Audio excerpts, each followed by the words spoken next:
I am live. According to YouTube, I'm live. How fun, how exciting, how provocative, how interesting it will be to throw myself out there before the entire world with wanton abandon, to make an utter and complete fool of myself, I'm quite sure. But that's alright, because it's fun to go live on YouTube and make an absolute fool of yourself. It's what I do on the Animation Truman Show. Yes, this is the premier location on the planet to learn about everything you could ever want to know about anything. And that's what I'm doing. Well, tonight I just went live because, you know what, I just kind of felt like it. I'm having fun. I'm having fun animating.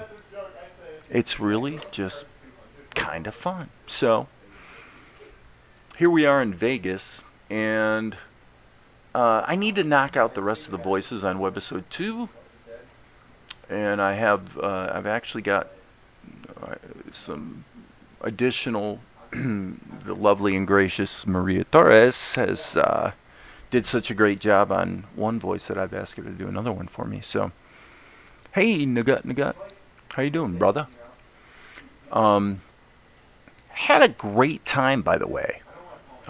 Just plugging away, working, and listening to Darren's stream today. It was really quite nice, and I have to say, he's probably not going to be around tonight. It might be a little too late for him. We'll see, but you know, the background music, I kind of liked it. It was one of those things where I was sitting there working away, and the music started, and I didn't even think about it. I didn't even realize that the music was going until I noticed in the chat that he mentioned it, like, you know, well, what do you think of the music, kind of thing, and I'm like, yeah, I mean, it's very easy on the ears, so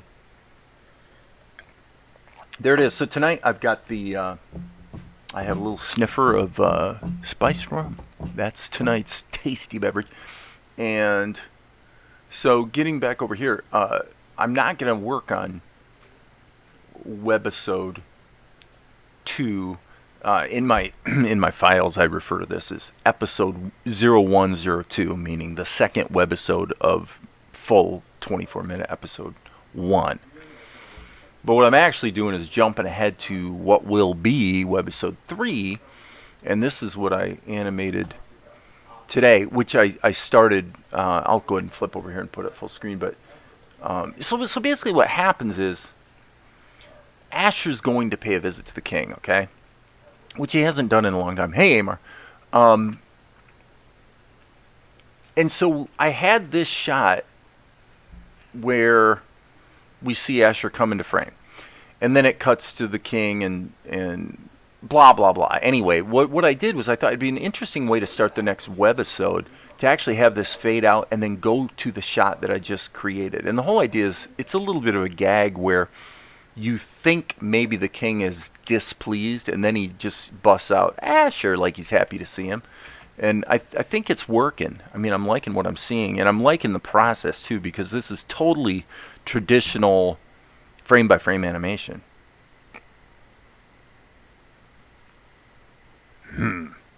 Asher, right? And then Golik says, well, and by the way, I didn't do the voice correct for Vespigi. I'm going to have to think about that one. I got a friend, sorry about that. I have a friend who has been in a number of movies that I've directed, who would really be an amazing voice for Vespigi. In fact, if you guys wonder what I'm talking about, I tell you what. I'll just say this: look at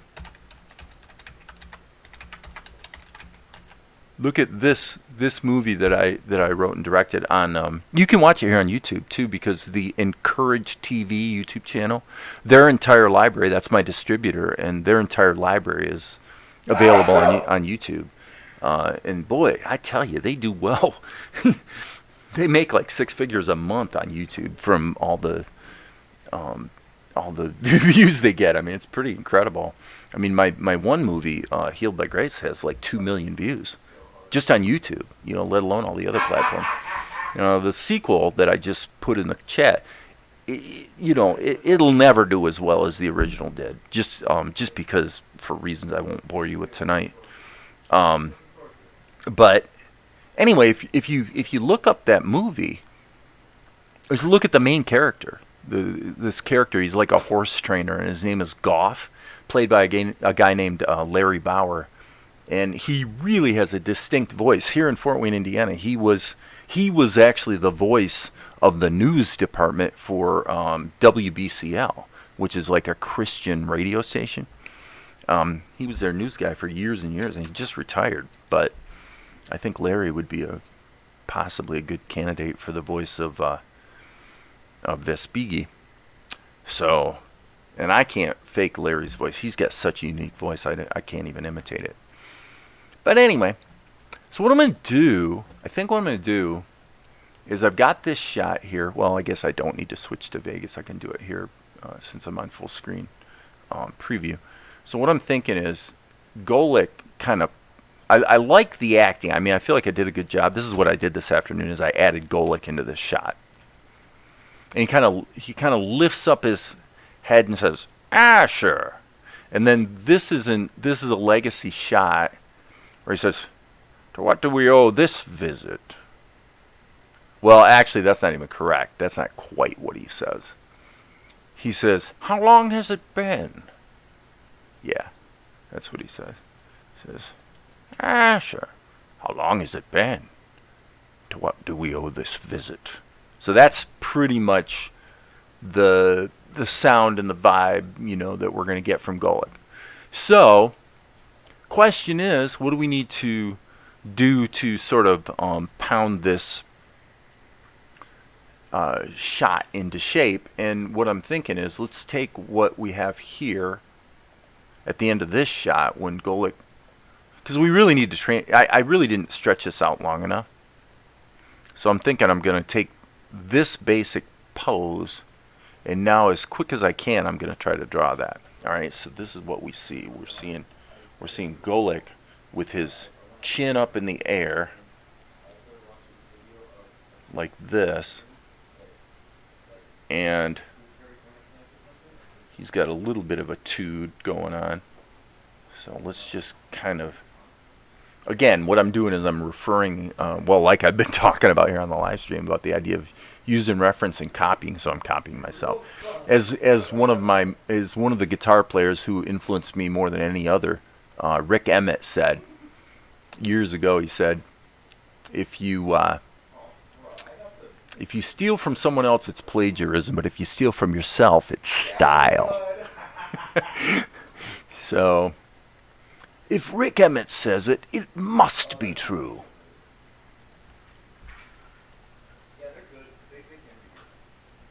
Now, to be honest, I'm not as enamored of Rick's playing as I used to be.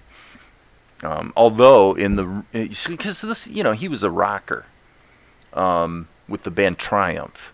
So back in the 80s, they kind of hit their peak around 83, I'd say, and then they were starting to fizzle out around 85. But Rick, when the whole rock and roll thing sort of fizzled out, he found a very nice place in the world of smooth jazz, and he's a very well-regarded smooth jazz guitarist these days, and has been for years. So he was born in 53, so I guess he'll be 69 this year. Kind of a neat guy, Canadian. I think he lives in the Toronto area. And I certainly have an affinity for Canadians. I like Canadians. I've never met a Canadian I didn't like. I think because there's something about their culture. I don't know if it's because they have high taxes and they're all sort of all forced into being middle class to some degree. But that's actually the vibe they have. Hey, Blifton. They have this prevailing vibe of being utterly unpretentious. So if you listen to an interview with, say, Alex Lifeson or Geddy Lee from Rush, for example, another Toronto-based Canadian band, they're just such regular guys, you know. They just never did let it go to their head, and they deserve the success they've had. They've been able to sustain a career in rock and roll for 40 years. You know, it's amazing. Very, very rare to be able to accomplish that. So, Dave, will you flip Golic in the second shot? Will you flip? Well, yeah. See, this one, I'm redoing this. Yeah, I'm basically ditching this. This is a pretty old shot. I just feel like I can do a better job now. So I'm going to take this pose and then animate out of it into where he's going to land, which will be closer to where he landed here, but that's not quite right. But that's basically what I'm going to do. Yeah, Neil. Neil passed away.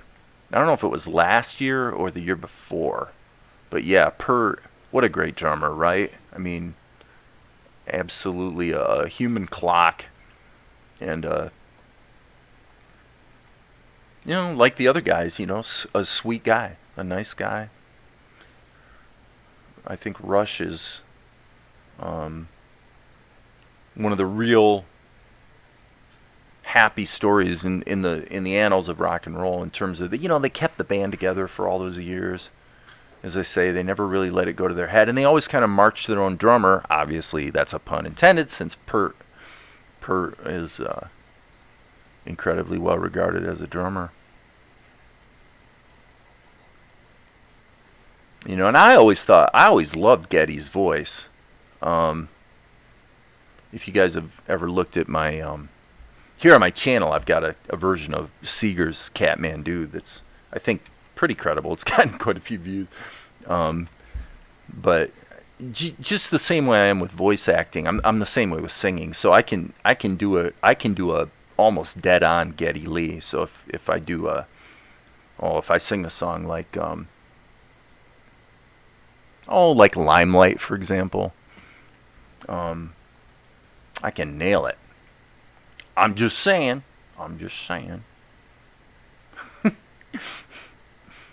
But you know, I love to sing. Sang lead in and played lead guitar in a band from about 2000. I guess it would have been about 2008 to 2010. And then when I got the movie deal, it was just like one thing too many, so I quit the band. There was some other stuff going on with the band that kind of made it the right time to, you know, shift gears, move on to the next thing, kind of deal.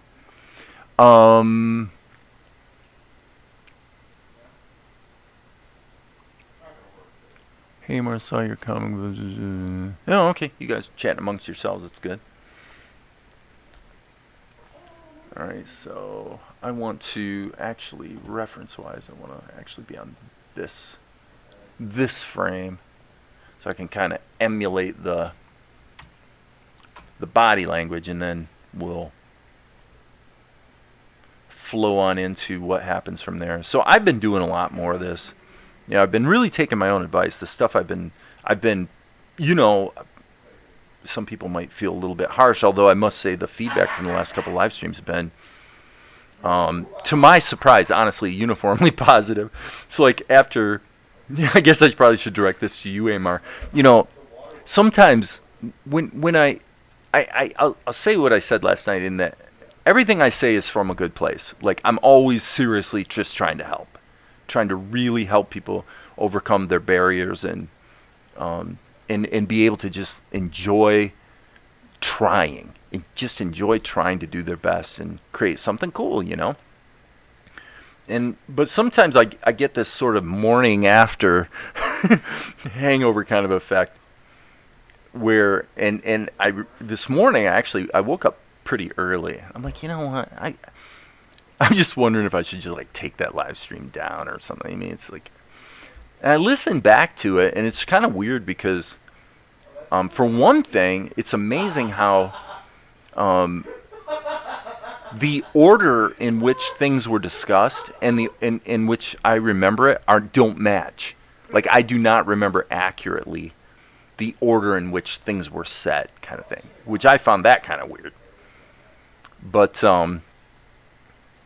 But no, I mean, my reaction to it myself was similar to Darren's, where once I listened back to it, I'm like, this is, I'm being honest, and as I say, from a good place, and I think it, hopefully, is helpful. So, but and I wonder if Maria's around tonight. The thing I find amazing about Maria is that in all honesty, this is how the entertainment industry actually works. You're doing something, you're creating something, and then you need something. In this case, it was a voice. And what are you going to do? What are you going to do? I mean, if I was making a movie, of course I'd do a proper casting call. Although these days most people audition through YouTube, and that works fine. But what you do is you just turn to the people you know. You say, hey, would you like to do this or try this or whatever? And that's what you do. The Hollywood, for example, it's a small town, man. It's a small community, and people, when you really need to just get something done, you just lean on the people who maybe can do it, and there's no guarantees, but you see how it goes, and that really, it's like anything in business. It's really how the world works. Now, of course, there's a certain amount of nepotism there. Hence, in my case, I do call on my daughter to do some voicing because she's got a great voice, and but I love the fact that Maria is just somebody who's just here. She just tends to come around a lot, and I knew she was involved in theater. It just blows my mind that I just played it. I mean, seriously, the soundtrack from Webisode 2, I played it for my son like 15 minutes ago. And he's like, oh my gosh, like, geez, she's really good. I'm like, I know. So it just goes to show, I can sit here and poo-poo the toxic effects of, what social media has turned us all into. But yet the truth of the matter is, sometimes you meet people online and you wind up being friends or whatever, and it's all good. So, in fact, I was talking to Kyle about this. I actually hope what we talked about in the live stream, talking about doing some kind of meetup in New York, and I'm thinking, what a cool idea that is. I really think I'd like to do that. My son lives in New York City, right in Manhattan, and I've never visited him there. I've been out to Providence when he lived there, and I've been to Jersey when he got married, but I've never actually been into New York City proper in my life. So, heck, if Darren's going to go to New York, and Maria lives in New York, and Matthew lives in New York, shoot, man, this summer or whatever, let's meet up and have some fun. That'd be cool. All right, so let me take a half second here as I'm doodling and stop doodling for just a second. Look at the comment. Castlevania sequence. Yeah, the rumors are out, right, Amar? Everybody knows about it. No, I'm looking forward to seeing what you do. Just don't get overwhelmed by it, man. I mean, even if you do, start with a storyboard, which is 6 layouts, 6 to 12, sketches of what the layouts would be, and just build it up incrementally. No big deal, man. Using your character love. Okay, cool. I had a dream this morning. I woke up from was way weirder. I had a dream that Willow Smith called me for a pitch.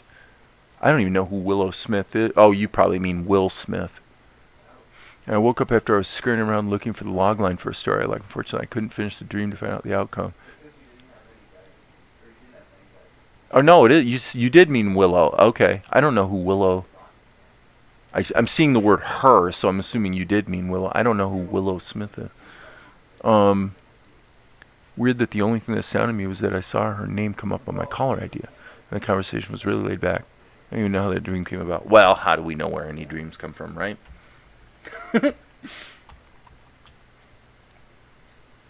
How do we know what dreams are made of? where they come from, how they enter our hearts and minds in a world where dreams become real. Oh yeah. That's the movie trailer voice guy.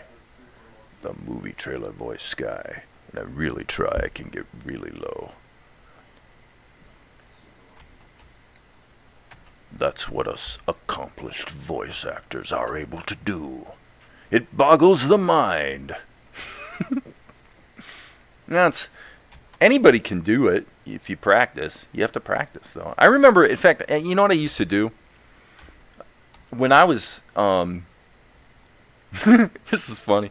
I mentioned when I was gigging back in 2008, 2009.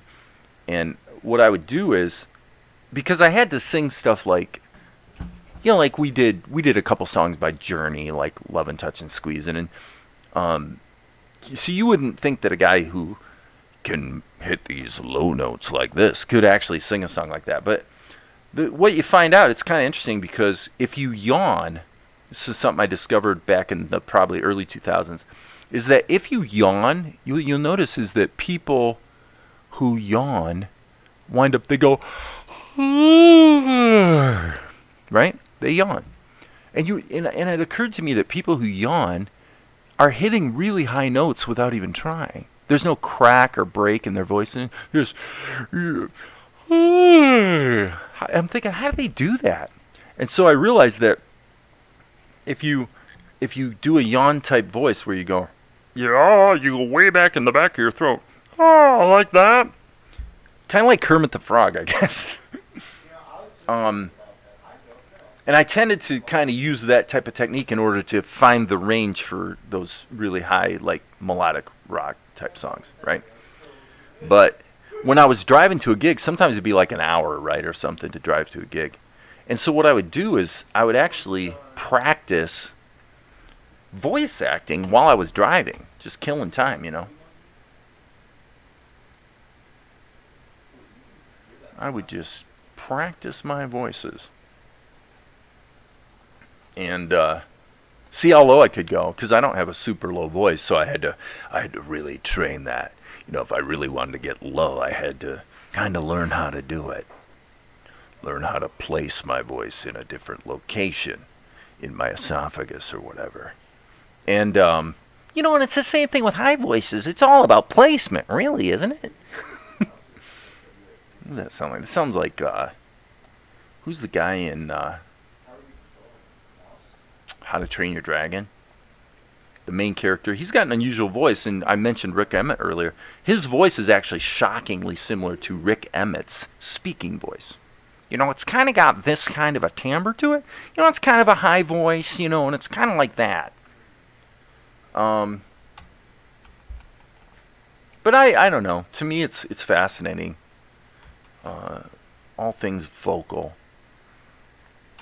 It's not all good news, though. When I was a little kid, when I was like 4, 5, 6 years old, my uncles, my relatives, not just my uncles, but I was known, I kid you not, people, this is absolutely the truth, I was called Diarrhea of the Mouth.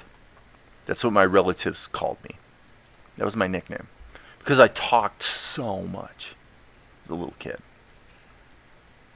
Isn't that crazy? You think, like, who would do that to a little kid? You know, call him a nasty name like that. But they did.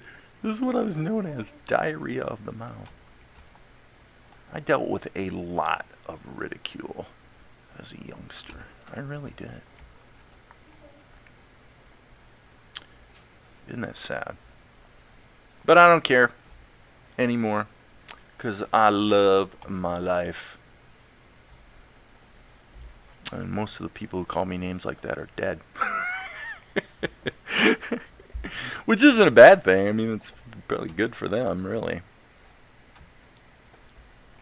Okay, I'll take half a second here and look at the... Maybe the dreams are related to the tapas, looking for pitches for their animation content platform they're creating. Well, you know, the danger with that, and actually this comes back to what I've said about having too many ideas, Amar, is this. The thing about ideas is that back when I was making films, I discovered something. And what I discovered was that if I get together with a person, doesn't matter who it is actually. I used to do this with my friend Dan, but I've done it with other people too, like my friend Donio, who's both of them are actually gone now. But what I learned was anybody, at least I found this was true.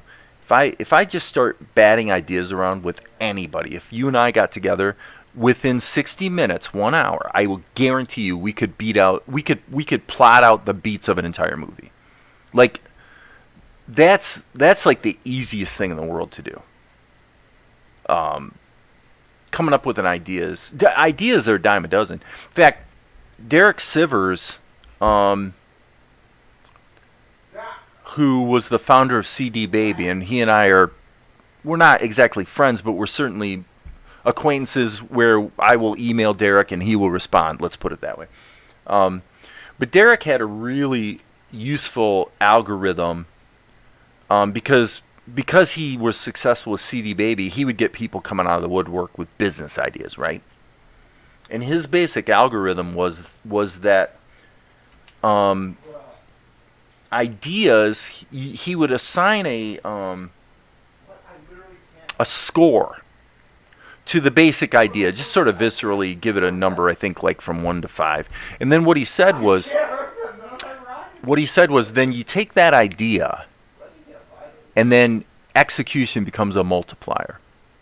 Okay, so no execution is 0. So an amazing idea, 5, but with no execution, the score is 0.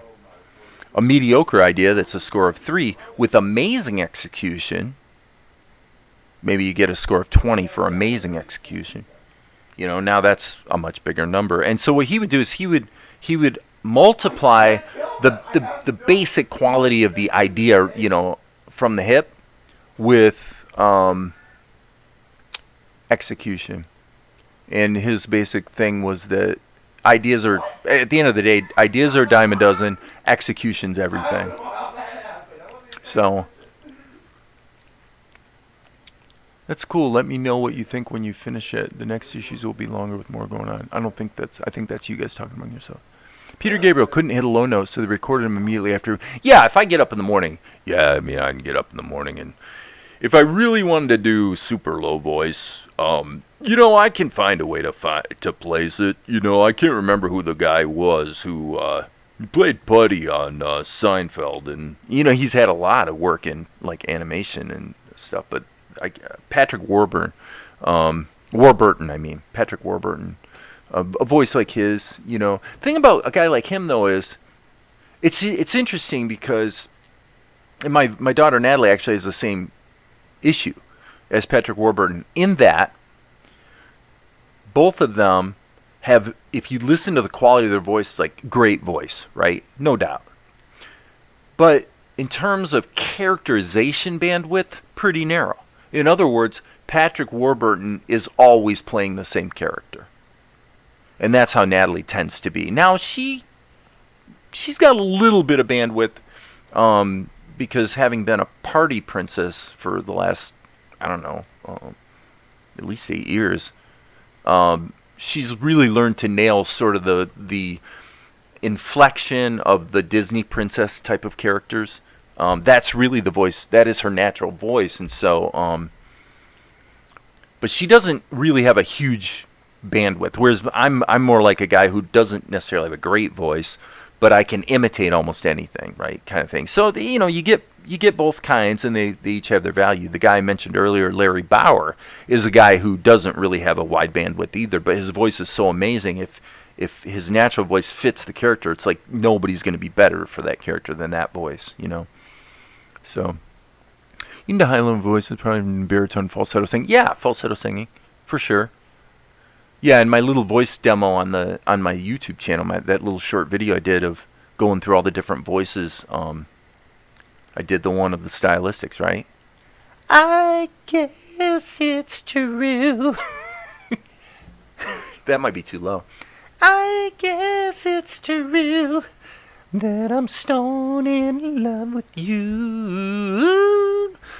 And so what you try to learn to do is, at least in the singing department, is get rid of the breaks in your voice, right? So if you can go from oh really low, up to high without a break, then that's pretty good. Because then that means that you can learn to place your voice in a certain pitch range. So like I was talking about the other day, to do Luka's voice, I first do Sadhguru, and I get the accent correct, and then I raise the pitch up to this kind of a pitch, and now I've got the voice of Luka.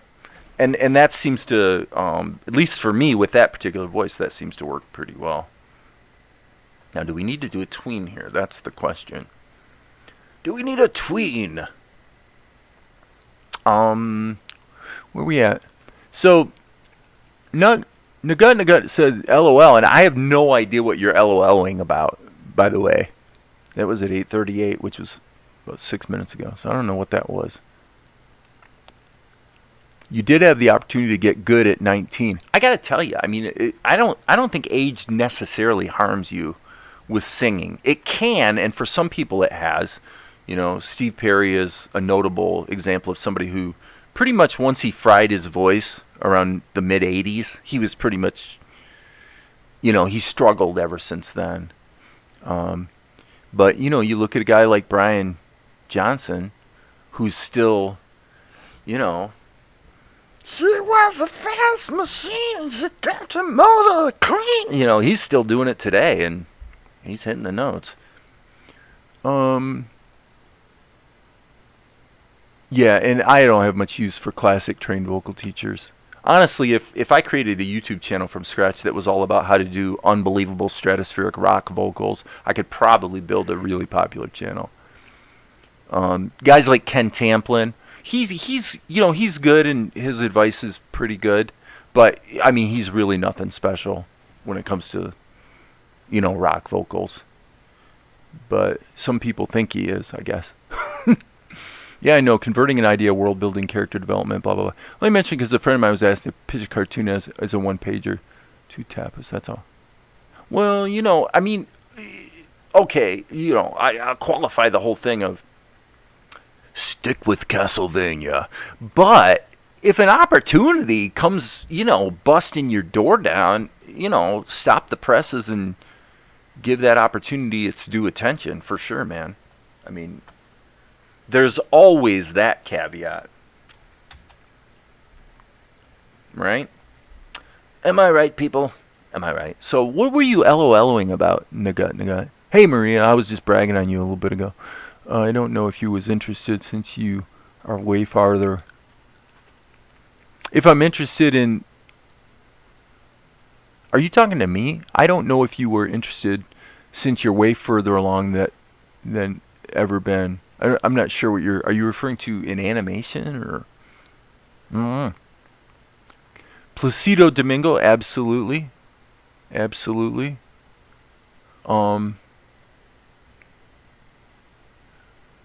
Right.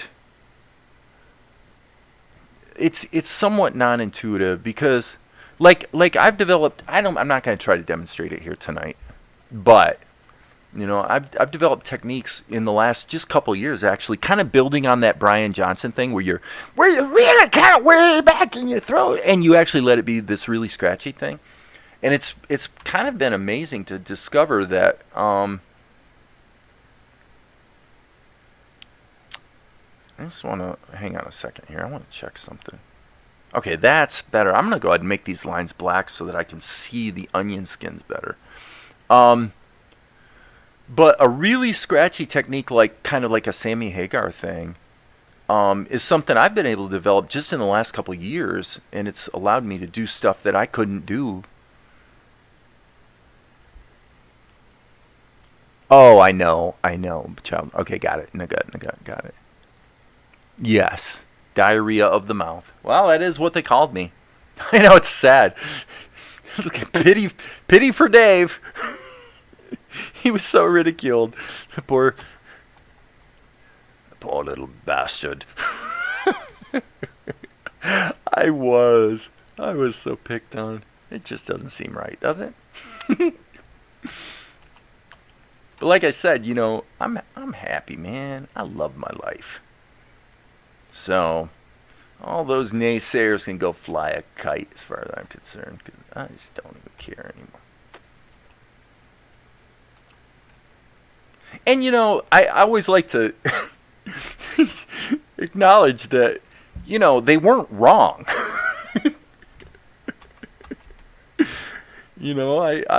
I had to pretty much get on people's nerves in a big way. I am quite sure.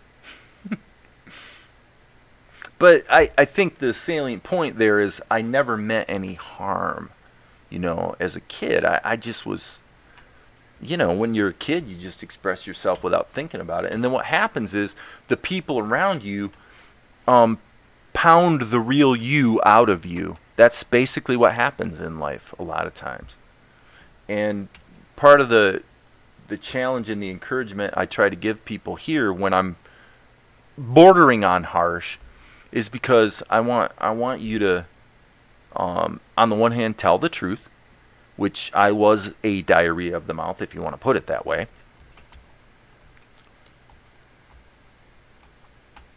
But at the same time, I understand, we're all just trying to do well. We're just trying to do well and maybe craft some opportunities for ourselves to just be able to do stuff that we enjoy. And, if you're lucky, maybe even make a buck doing it,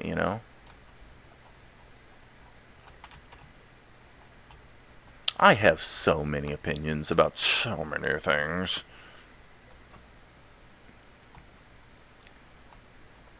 Okay, that's interesting how... Yeah, the way the eyes moving is kind of, let's just call it interesting. So I don't usually do straight tweening like this with onion skins, but in this case I'm going to try it. And what the heck, see how it works. So Amar, you are just the chat meister, dude. Referring if you'd be interested in pitching. So I'm not sure I understand. If that question is for me, you're referring to if I would be interested in pitching. What do you mean, be interested in pitching? When you say pitching, I'm thinking of pitching a concept to someone. Or are you meaning hear a pitch? I don't know. I'm not sure what you're... Not sure what you're driving at there, buddy. Used to do theater and improv. Acting is very good for the soul and good for you. If you're into the creative arts, I think that no one's ever going to go wrong by being involved in acting, because it really puts you out there, and it's no holds barred. At least in theater, when the gun goes off, you got one shot. Go. Just go. That's it. And I think that the experience of that is probably a good thing for most of us. Maria could speak more intelligently to that, I suppose, being as she's more involved with theater. I never did theater, actually, until, well, the movie I put in the chat at the top of the chat. No, I'm not implying he has diarrhea of the mouth. I'm saying outright that he posts a lot of chat comments. That's all. Not a good thing or a bad thing. It's just a thing. But after I created wrote, directed, blah, blah, blah, the movie Healed by Grace 2, the girl that played my wife, great actress, by the way, Stacey Muncy, she did such a good job as my wife in that movie. I actually had a sizable role in Healed by Grace 2. And Stacy, being so involved with theater here in Fort Wayne, Indiana, was doing a production of the... I think I mentioned this before because I seem to remember Maria saying something in response to it. But anyway, she did the Miracle Worker. So the story about Helen Keller and her teacher, and oh yeah, that's right. Because I was trying to remember the name of the character I played, Anagnos, right? And I used a voice somewhat like this for Anagnos. It was a slightly, I think, perhaps influenced a bit by a Greek sort of Americanized accent, and a tad erudite in terms of the delivery, but this was the character that I was called upon to play. And because, she basically gave me the part sight unseen because she knew I could do it, and I had never done theater, so I'm like, you know what? I'll give it a try. What the heck? And I really, really offended her because I'd come, there were like 5 or 6 shows, I think. And I would come and I would do my part. Of course, Anagnos only shows up at the beginning of the show, So I would come and do my part and then leave. And I don't remember what was going on, but the very last night of the play, I was going to stay and watch the whole thing. And I don't remember what was going on, but for some reason, I just was not up for that evening. And I went ahead and split, and she was like totally hurt that I never stayed and watched the whole production. Of course, I apologized to her later, and we got through it. But I'm honored by the fact that it hurt her because I apparently thought enough of my opinion that it was important to her that I, see it. But my friend Larry Bauer that I mentioned a little bit ago, he had a huge role in that play as well. So who knows? I don't know. I'm thinking about what I might do this year. I may go back and do some gigging just to get out and sing some of those old rock and roll tunes, or I'm not sure, but I'm thinking maybe. Okay, so we got this border here. Okay, that moves to there. So this is just a straight tween. Straight tween. Where is this? This is here. That didn't move much, did it? So, I'm sure this is all very interesting for you people. Tapas. See, I don't know who Tapas is. Looking to create an animation or media brand, so they're looking for creators. What is Tapas or Tapas? What is that? I'm going to look it up. I'm sure it's something very important that I should know about. Tapas. Stories you crave. A creator community that's published... Okay. Wow. A lot of these stories are look like manga or something. I don't know. Are these just books, or they're kind of like web comics? Is that what this is? Yes, that's what this is. Tapas. This is cool. Oh, this is great.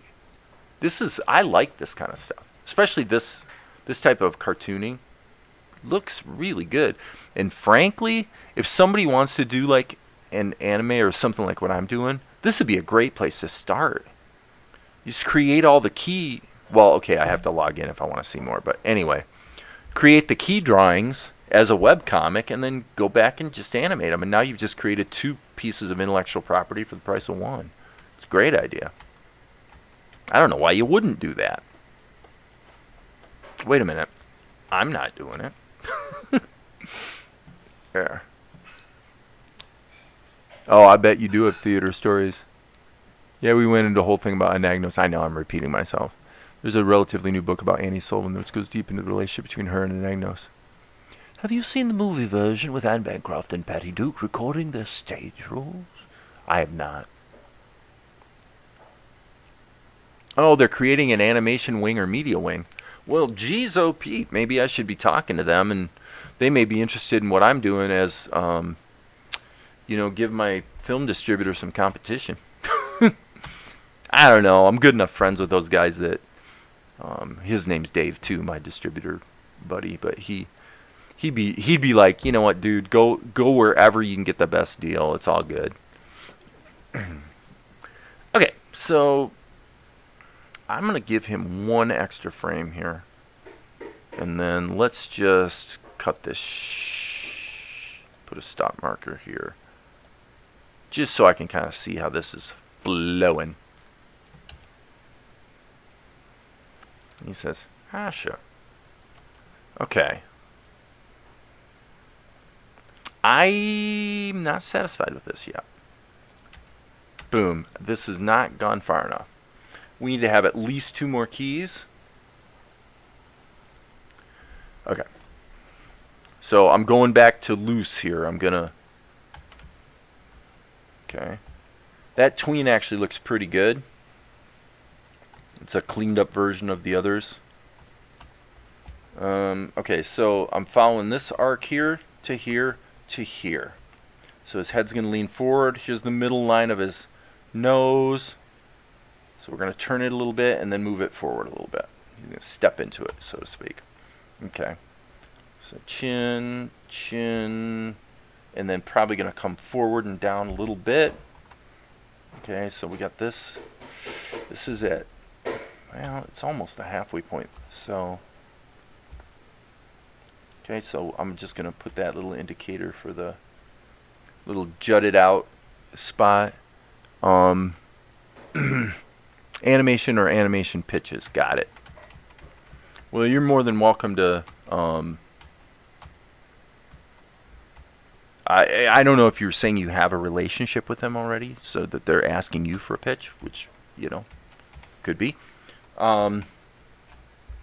Yeah, feel free to pass on the first webisode of Salt and Light to them and say, hey, you know, I know this guy that's doing this thing, and because I'd be more than happy to have a conversation with them. You know, why not? Learn what their business model is. Because the thing is, you know, even if what you find is, you know, it's like I was saying earlier about, you know, Maria doing voice work. You know, the entertainment world is really about friends trying to do cool stuff together. Really, that's pretty much the whole entertainment industry.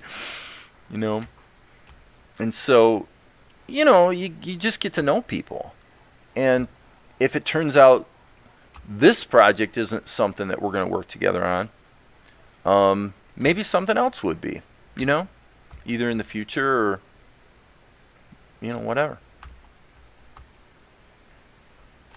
Okay, okay, what I have to think about here is what is going to really sell for me Golik's characterization here. I'm thinking it's going to be his eyes, so I'm going to put... I think it's going to be his eyes, so let's kind of get his eyes in there. It's one of these working from the known to the unknown kind of thing. And I have to admit, right now, I'm falling back into my roots here as a guy that, you know, thought I was going to be a comic book artist when I was in high school.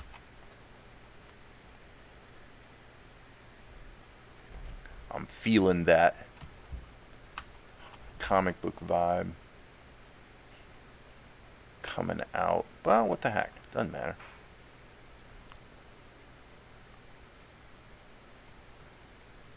We will make it work, baby.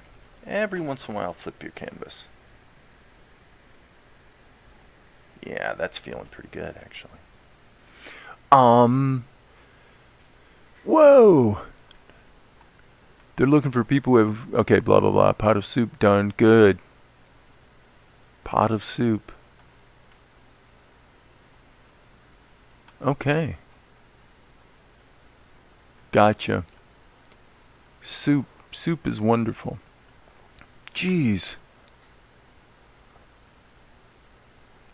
Beans are super good for you, man. My son Kyle eats a ton of beans because, you know, he's strictly vegan. I'm basically vegan 90% of the time. Not because that's an important thing for me so much. Although, you know, I am definitely mostly plant-based for sure. Not 100% though. Fish is okay if it's wild caught, and generally small fish, because then you're not going to get it. You're not going to get the kind of issues with mercury and whatnot that you get with large predatory fish, I guess you'd say.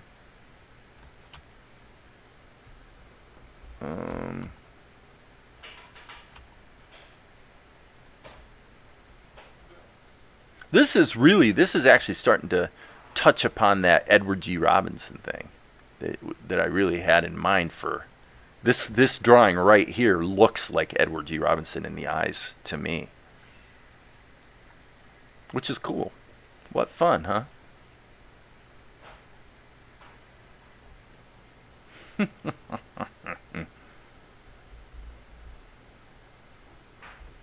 Why, Asher? Whatever do you mean? Easy to cook and really filling. Yep. Edward G. Robinson. I have to say, Edward definitely acted in a lot of snoozers, in addition to many good movies.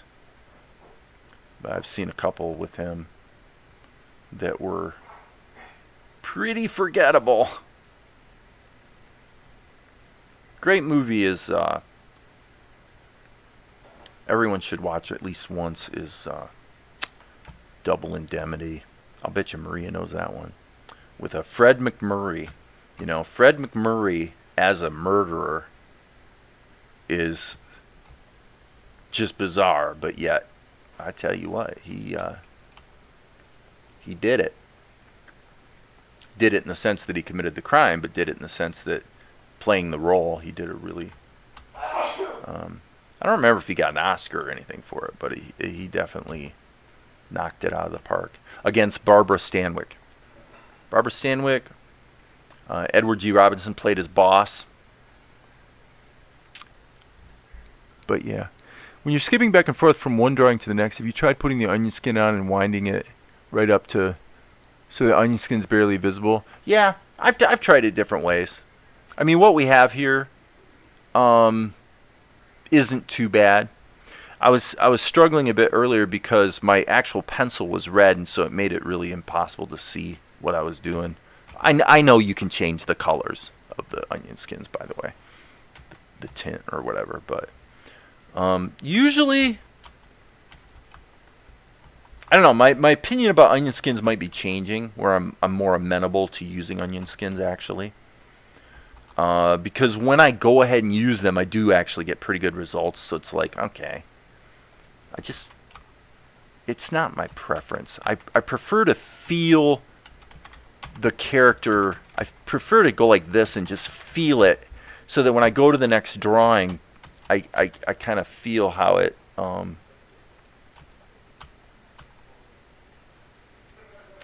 you guys know what I'm trying to say. So, but this, I have to say, the type of drawing I'm doing right here is, I really like doing this kind of stuff.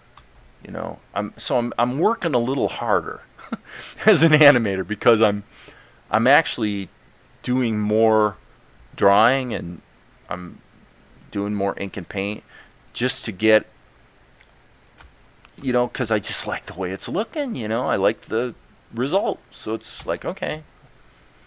And why would you complain about having to pay a little higher price in terms of time or whatever when, if you're enjoying the ride, you know, if you're enjoying doing it, what's the problem? What's the problem here? There's no problem. So for me, what this means is, in other words, now, and by the way, clearly there's some characterization change from here to here.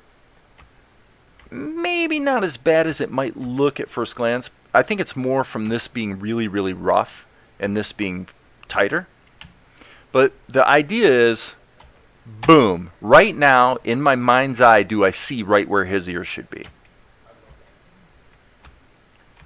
Okay, well, first of all, I totally, now that I'm stopping and being a little more critical, I'm seeing that is all problematic. Okay, so this is okay. So what I want to do is basically compress his chin.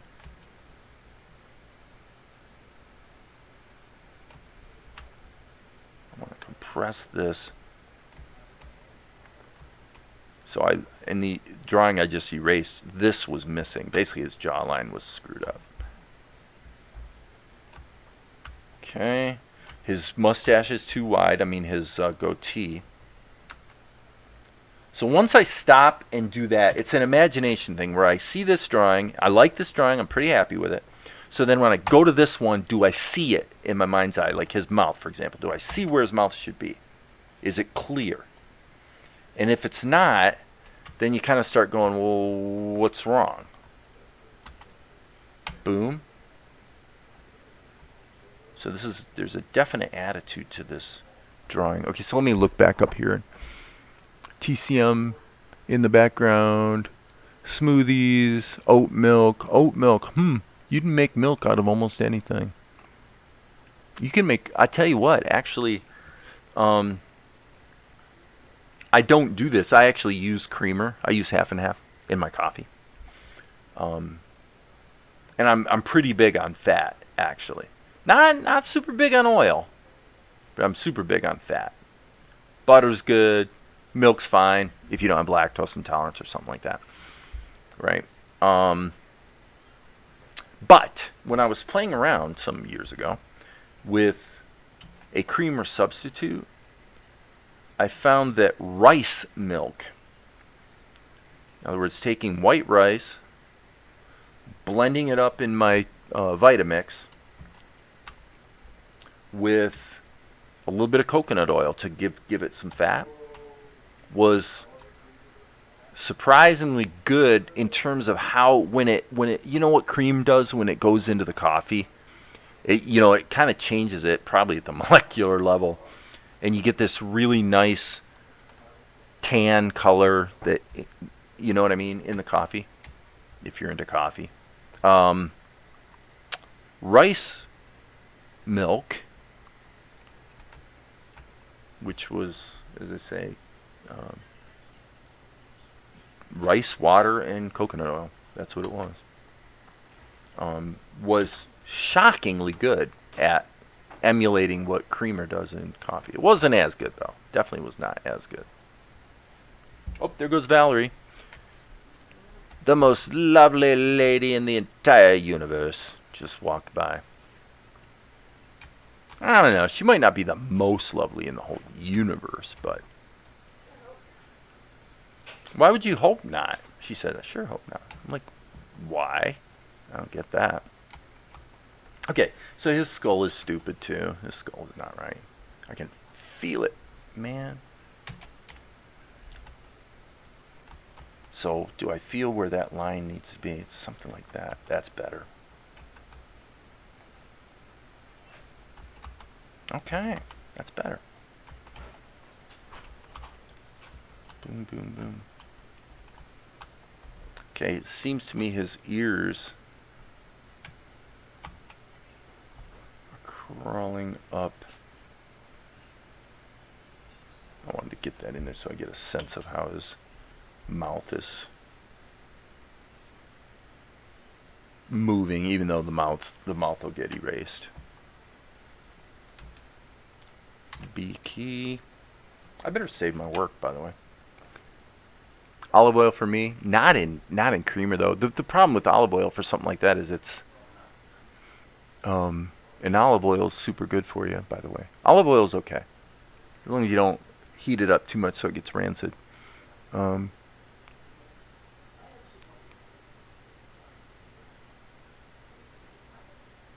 What do you place with it besides some sugar and filtered water?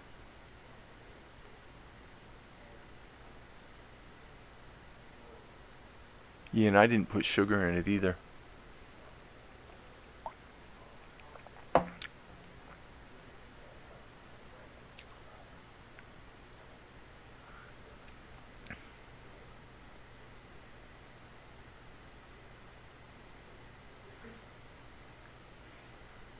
Yeah,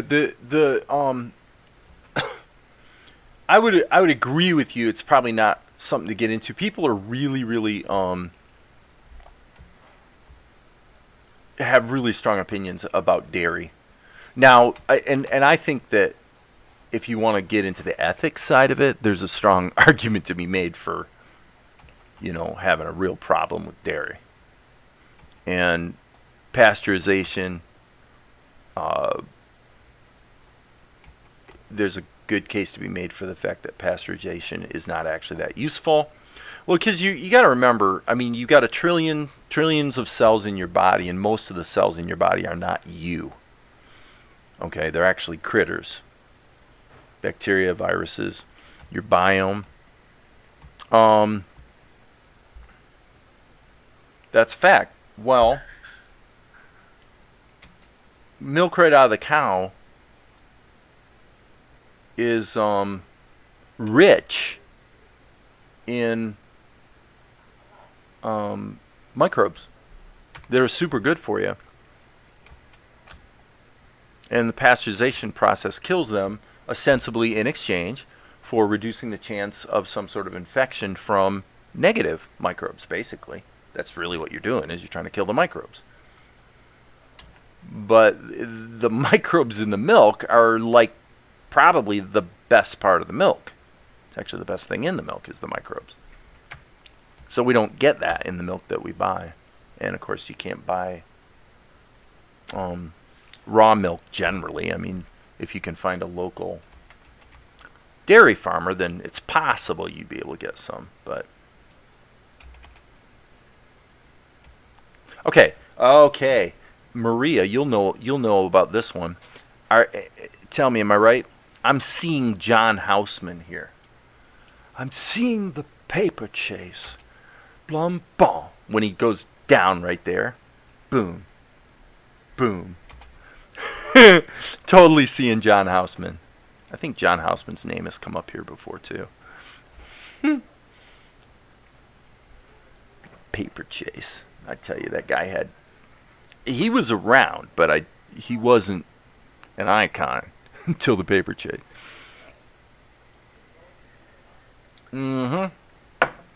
I liked watching the paper chase when I was in high school. I watched on PBS. It was already in reruns there, of course. Okay, so now what we need to do is, let's do this. Let's get this line. Okay, so we got this move backwards. So let's just kind of get these lines that are giving us the flow of where his body's moving. So this is kind of like that.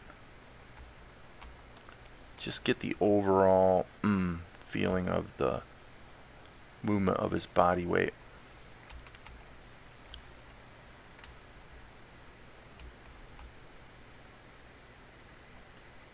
Okay, and the idea here is that his hands would still be behind his back. So he's kind of leaning into his sentence with a certain disdain.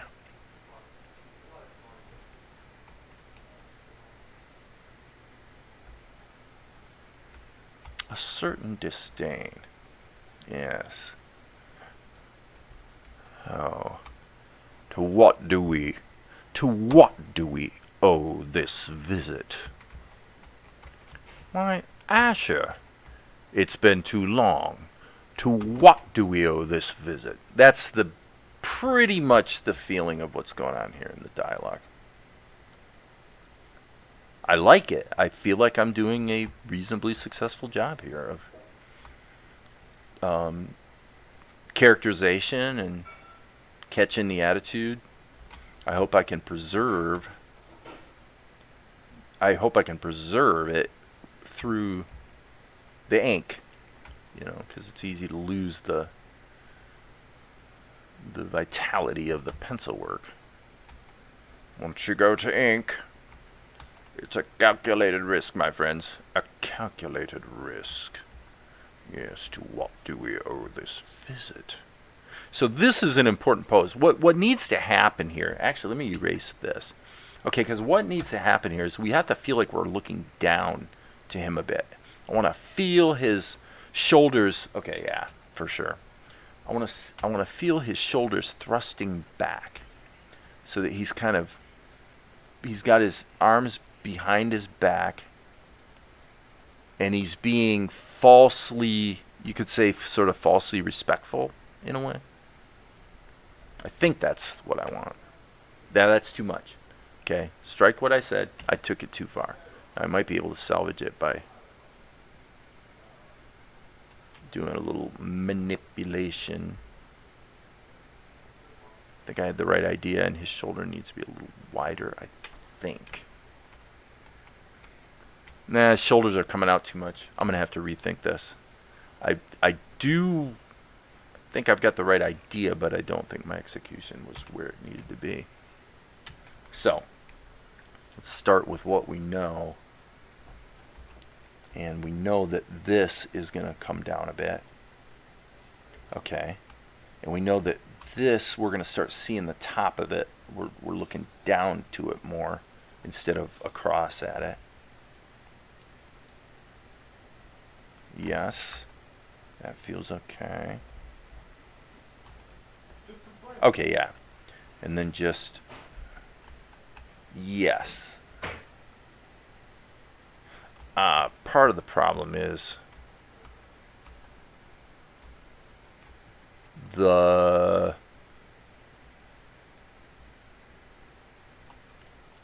he had his arms behind his back, and I would say on this one here we lost that. Like right now you could argue that his hands are behind his back or not. You could go either way with it. Like what's really going on down here, right? But here I think we lost it. So I would maybe remedy that by just angling this out a little bit more. I think that might have fixed it actually for me. B key.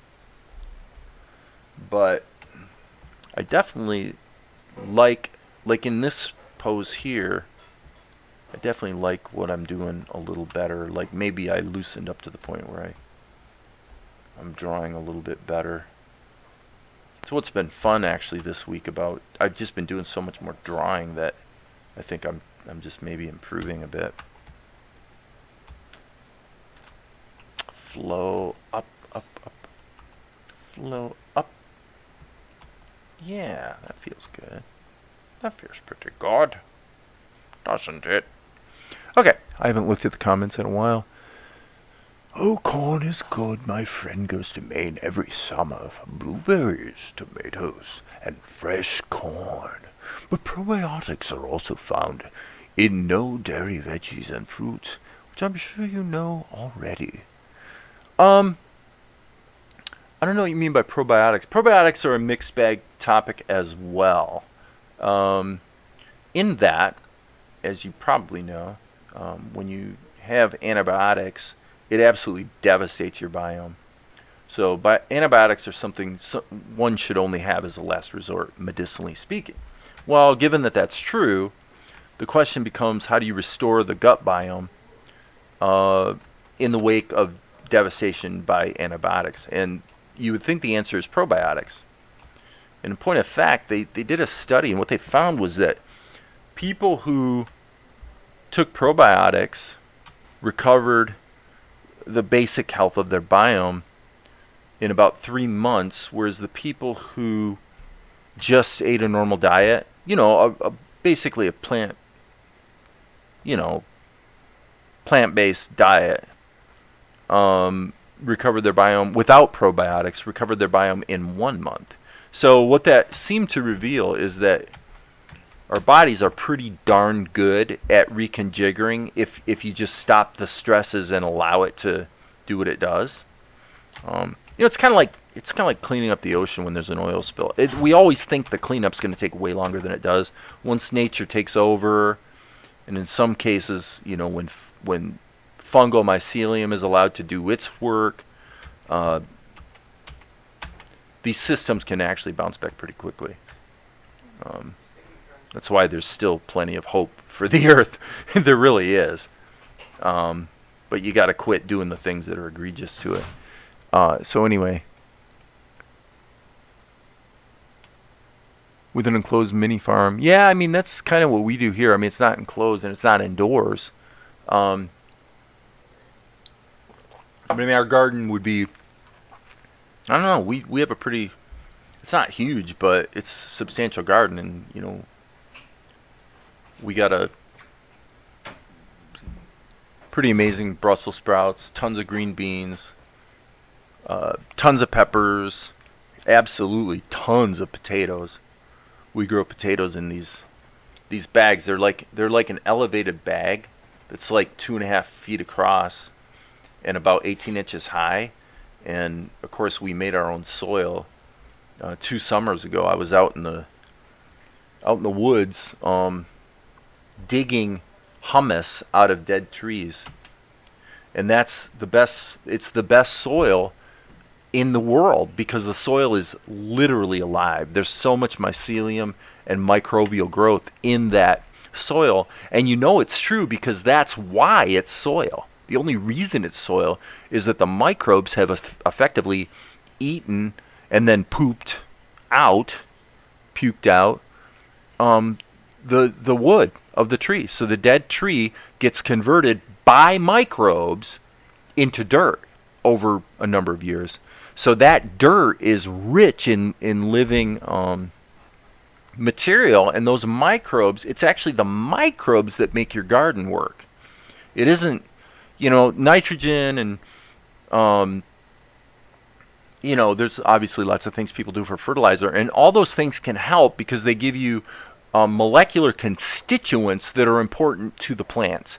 But the reality is the most important thing by far is the live microbial growth in the soil, because it's actually the microbes that do all the work, that allow the constituent molecular material to become accessible to the plants. It's about an ecosystem, so you want your garden to be as alive as possible. That's what you want. Whoops, I didn't mean to do that. This is hugely misunderstood. I mean, seriously, people do not understand generally the whole idea that soil needs to be living soil. I mean, literally, people don't understand it. And the amazing thing is, what they're finding now is they're getting farmers whose lands have been absolutely decimated by Roundup and Roundup Ready seed and all the rest. The way that they have to try to get any kind of yield so that they can keep from going bankrupt. And they're getting these guys every once in a while. They will convince them to start planting cover crops and give their soil an opportunity to bounce back, if you will, to put it in a colloquial term. And what they're finding is they're actually more profitable with a variety of cover crops and a more natural approach to living soil than sort of the Monsanto method. In one season, literally the first season, they're twice as profitable as they were the year before. It's amazing. But it's like evangelism. I mean, you really have to do a job to convince these guys. So there's an organization out there. What they're doing is they're actually putting their money where their mouth is, and they're saying, okay, farmer, if you'll make this conversion to ecologically sound farming, we will back you up financially, where if you don't make a profit, we will reimburse you. So that you at least have as much money as you would have made if you'd have kept doing the Monsanto thing. And it's allowing farmers to actually convert their lands to cover crops, and you don't have to till the soil. You don't even have to turn the soil when you grow organically like that. Because if you go into a old growth forest, does the soil get turned? I mean, it gets manipulated somewhat by animals running around or rain falling, things like that. But basically, you don't have to till the soil and flip it over. The idea that you have to do that is actually a myth. Okay, so you're naturally kosher. I have a house that's small, attached on both sides. When I used to eat meat, house it's small and attached on both sides with lovely neighbors, though. It sounds like what we remember from the Tobey Maguire Spider-Man movie, when he's in his backyard and in the city and there's Mary Jane kind of thing. When I used to eat meat, it required a lot of chewing, did a number on my teeth, took too long to process. Really heavy. As soon as I'm a vegetarian, I never get sleepy. Oh yeah, for sure. You can eat pretty big salad, or whatever. You can eat a lot of really, really healthy, microbe-rich plant foods, and it will not weigh you down the way a heavy meat and potatoes. Must always chew your food.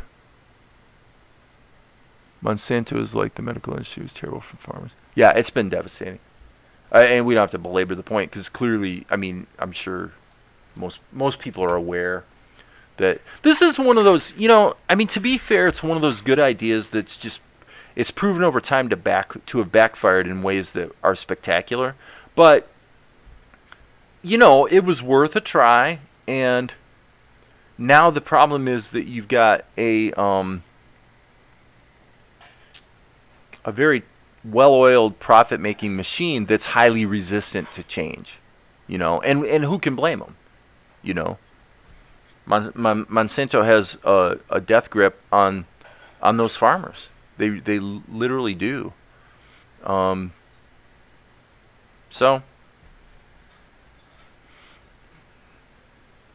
okay, so let's see how this is moving.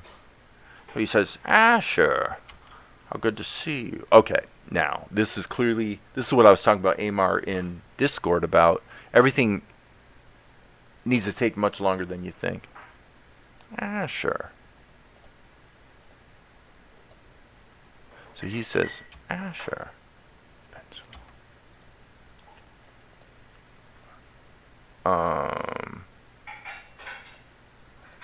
It's been so long. Okay, it's been too long. To what do we owe this visit? I believe is his line. So let's smack this down here and see if we can kind of get the time. So he starts saying Asher in the previous line. So right here you can barely see his mouth. So his mouth goes up, Asher. And then it cuts to this shot that's no good. Asher. Okay, so really what needs to happen is, I'm looking at the dialogue. Okay, so Asher. How long has it been? How long has it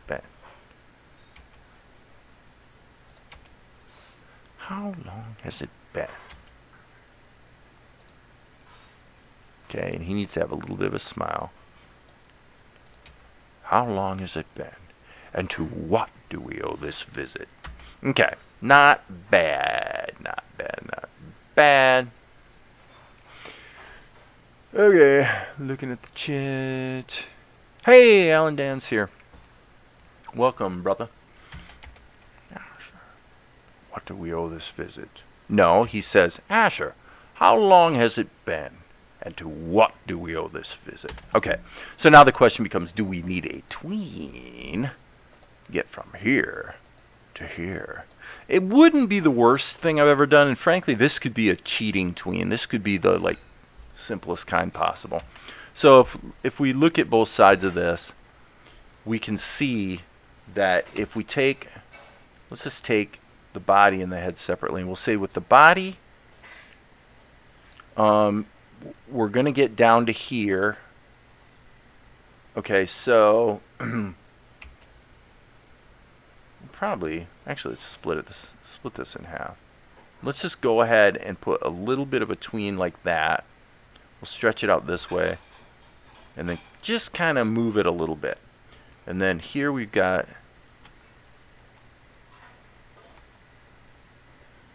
okay, so here, let's just kind of, as I say, work from the known to the unknown. So let's just say, let's probably smack this right here, and probably, you can kind of move it in pieces, and if something breaks, it really doesn't matter, because this is the pencil test, and this is just our kind of guide anyway. So this part is so stupidly easy to draw that we'll just redraw it, right? So this is going to come down like that. So we're just going to split the difference in this case, because it's a one-frame tween. So we're going from this to this. So we'll just kind of give a little indication there.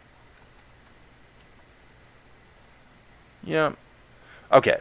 So then what we probably can do in this case is we're going long on this pose, And then we just need something that gives a hint of movement that tricks us into accepting the fact that we get down to this pose. So we just really need to take this head that was already there and move it a little bit.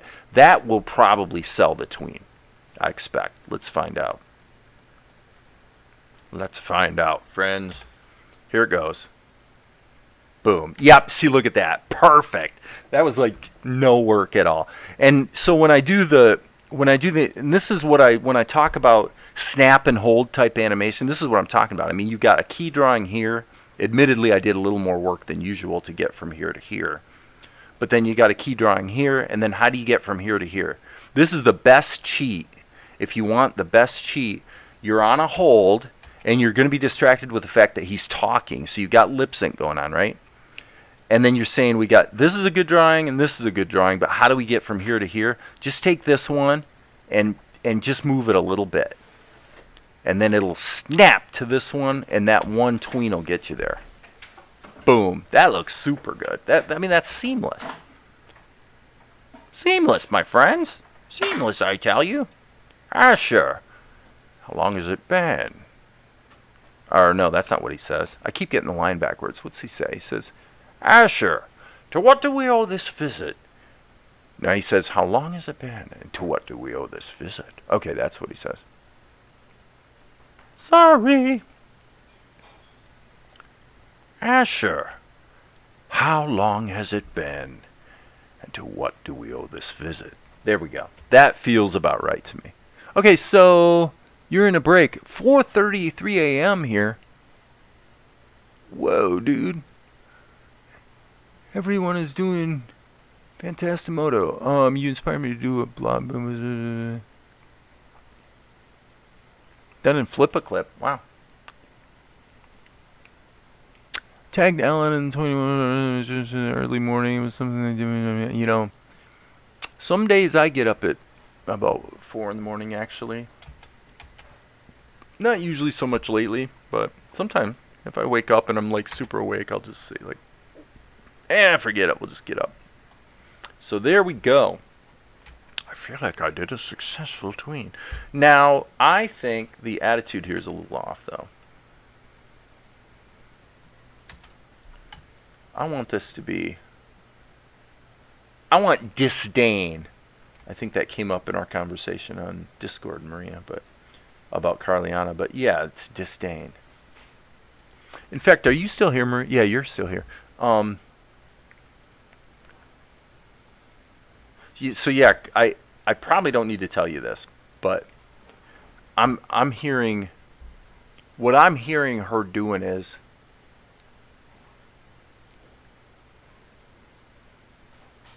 where are we here? You know what? I'm not even gonna do it. I was gonna kind of play out the Carliana thing, but I don't think I'm going to. I think you get it, and I'm just gonna like trust you to do a better job than I would do. Because I think you will. I think you're going to do a better job than I can do.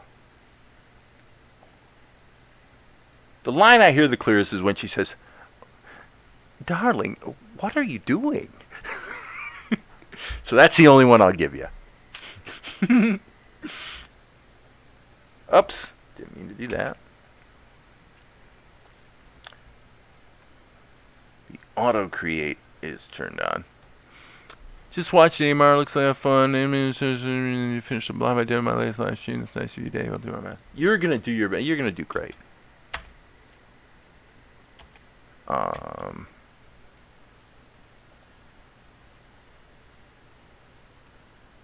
right. Come on back here. Boom. Sure. How long has it been? And to what do we owe this visit?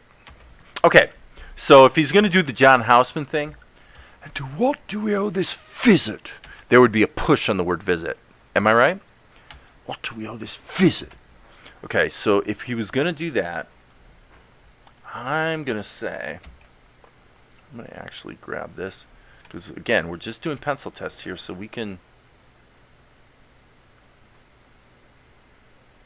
kind of rotate this around a little bit. And then we'll take this And again, we're just making it work. To what do we owe this? Wait a second. Okay, that was stupid. I have to hit undo a bunch of times. To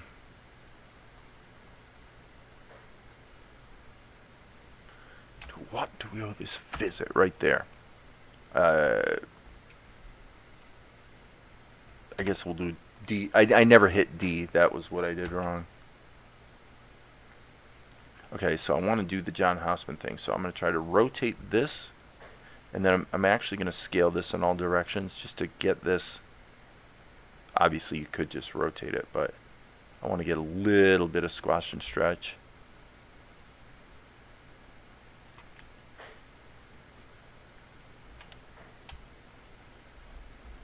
Let me just see if that kind of works. Ooh, that did not work. Oh my gosh, it's terrible.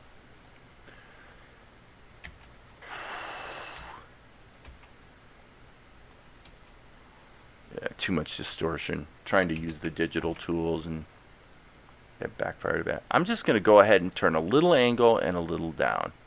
And then maybe, let's just say, maybe his head sinks into it a little bit more. Like that, maybe. We'll see. I don't know if that's good. How long has it been? And to what do we owe this visit?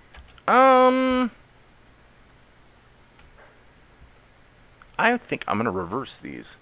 I'm going to say that will be 7 and that will be 6.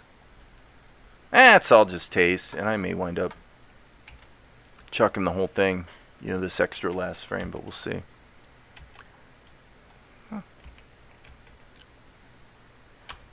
Sure. How long has it been? And to what do we owe this visit?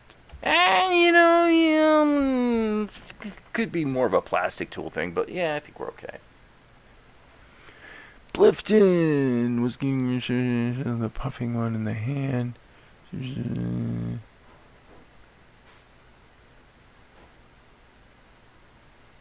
Cool. You guys are not even paying attention to me. You're talking among yourselves. I think that's great. And let's see here. Holy crow, I've been live streaming for an hour. I think I'm going to quit. It's probably time to quit. I think I'm starting to get a little tired and feel like I've done my job tonight. I feel like I'm really liking what I see. One thing I am seeing though here is I'm thinking maybe I would like this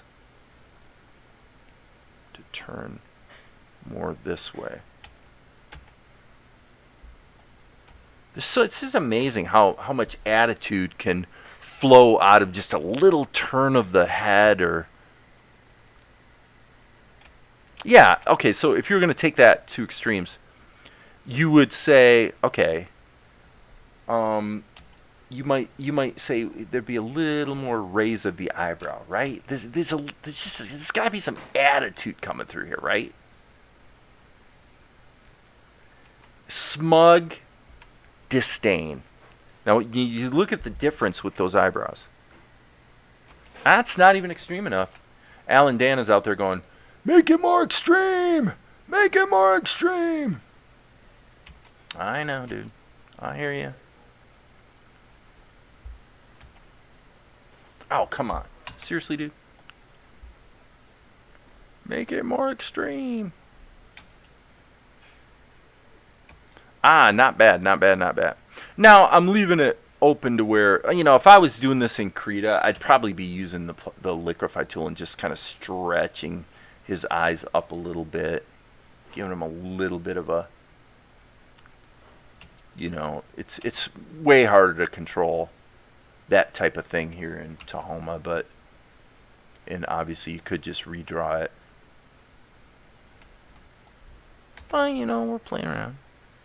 There, it's not bad. It's not bad. It's close. It's close to what I'm trying to get. And especially if you look at what the key pose is going to be, right here, This is where we need the smile. Okay? To what do we owe this visit? I mean, this is the guy who smiles at you and you know that he wants to have you for lunch. You know what I'm saying? That's what I'm talking about. That's what I'm talking about. Just redraw it, Dave. It'll be more amazing, believe me. Oh, well, okay. I kind of redrew some stuff. Yeah, you're right. You're right in the sense that trying to, if you nail it on the first try using the digital tools, fine. But if you don't, it's like you're kind of pissing in the wind. You might as well just redraw it. So, can you imagine if his chin was? The problem with that right there is throughout the whole rest of the show, we've never gotten that quality of emoting from the Golic character. So I'm starting to dance with really stepping outside the aesthetic of the show, if you guys know what I mean. So I do need to be a little careful here. So I could wind up with one amazing shot that doesn't really sit in the mix with the rest of the show, kind of thing. So I'm allowing myself a little latitude in that area because I'm having fun just drawing and practicing, frame by frame animation. So, and that's my prerogative because it's my life, right? Right there, I think maybe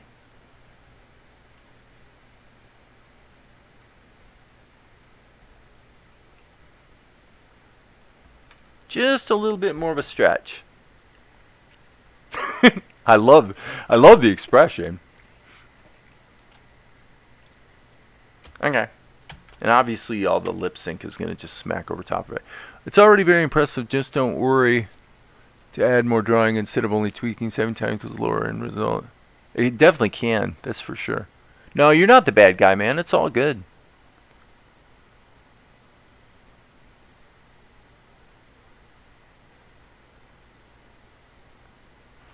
It's all good, my friend.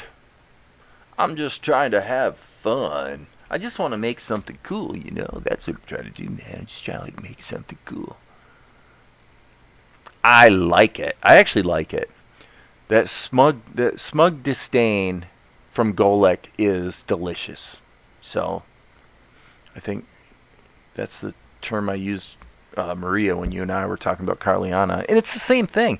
Golek and Carliana are cousins, by the way. I don't know if you knew that. And they're both, the difference between Golek and Carliana is that Golek is a guy who's a opportunistic SOB, and he knows he's an opportunistic SOB, but I can empathize with him as a person because he can only ever be, at the very most, all he can ever be is the top slave. You get that? All Golek can ever be is the top slave. He can be at the top, but he's still always going to be, he can never be the king, right? Carliana's different, his cousin. She's a merchant from the Northlands, and she got lucky probably when she was fairly young, and she made some good choices, and she's rich, and it's turned her into a very self-entitled, so she's a smug, self-entitled brat, basically. Whoops, that's not what I wanted to do.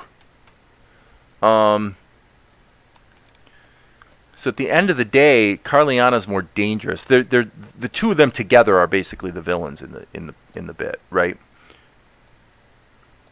But Carliana's worse because she's evil and she doesn't even know she's evil. She's so comfortable in the role that she plays in the world that she doesn't even realize. That's why I was telling you, Maria, about her attitude towards Tianara giving money to the blind beggar. It's not that she's angry at her for it. It's just, it baffles her. She's like, she can't understand why anyone would ever do that. Why would you give money? That means to those people. We don't do that. It's creepy. It's downright creepy. So anyway, I think this will come to life. And the type of poses that these are, by the way, you could also punch it up even a little bit more with some plastic tool, and it would be easy. It would be just stupidly easy to take this even one notch higher with just a little bit of body language, you know.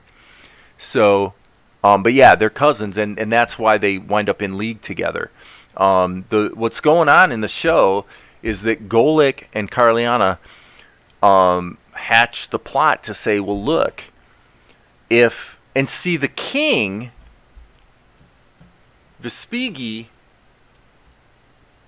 when the whole deal gets... Here's the thing. I don't mind giving this away. This is Vespigi. He's the one who had the coup d'etat and took over the throne 20 years earlier. And Golik was basically the one that talked him into doing it. The thing you got to realize, hey Ed, the thing you got to realize about this plot is that Vespigi does not realize. Okay, so Golik comes up with this idea that if they marry Vespar, the prince, to Tianara, then it will be joining these two families. And it will link this guy, Vespigi, to Carliana's family, who's very wealthy in the Northlands, where the rain hasn't been falling. Okay? It's good for the kingdom. It's good for their bank account. It's good for everything. And what Vespigi does not know is that Golik is the cousin of Carliana, the mother of Tianara. And what that means is that if the marriage happens, this guy actually might, under the right circumstances, have a claim to the throne. And that's what Golik knows, but the king doesn't know. That's what makes Golik a little bit of a sneaky pants. So, all right, let's see what we've got. Hey, Ed, welcome. I haven't. It's good to see you tonight. Unfortunately, I'm going to be wrapping up soon. But, man, we've got some good animators here tonight. Ed Tadeo, the best in the world at animating with Krita, as far as I'm concerned, and I feel very comfortable saying that. Alan Dan, who has been creating amazing animations for years, and then some of us others that are, you know, struggling to come up to your level. Like, certainly, I tell you, Nagut 40. Nagut 40 is a very capable animator. He's better than me. I mean, he's got the basics down. He understands weight and timing, you know. And I think I said this yesterday, but the thing that I thought was so cool is that Nagut was here hanging around for quite a long time before I even realized that this guy was, you know, much of an animator. And I saw his work. I'm like, holy crap, dude. The person who's missing is Full Chain. Where the heck is Full Chain Animation? I hope he's doing okay. You know, Full Chain Animation. I mean, here's a guy that was doing work with, I think, Warner Brothers Television Animation, and the job just burned him out. And I think I don't know. I mean, we didn't talk in depth, but I think it just destroyed him, and he just had to get away from it. He just like took a break and didn't do anything with drawing or animating or anything for months. And then when he sort of emerged and showed up around here a few months ago, he was basically getting back into it. And I'm going, wow, man, this guy's an amazing talent. But now he's gone silent for a while, so I'm a little worried about the guy. I think Full Chain might be in the Philippines like you, Ed, today. Do you know him, Ed? Full Chain Animation? If you look at his channel, I'm sure you can find it, but very talented animator. He's posted a few things about that are based on the what's the thing about the dinosaurs, the evolution thing? I can't remember what it's called. Okay, so let's get back to this.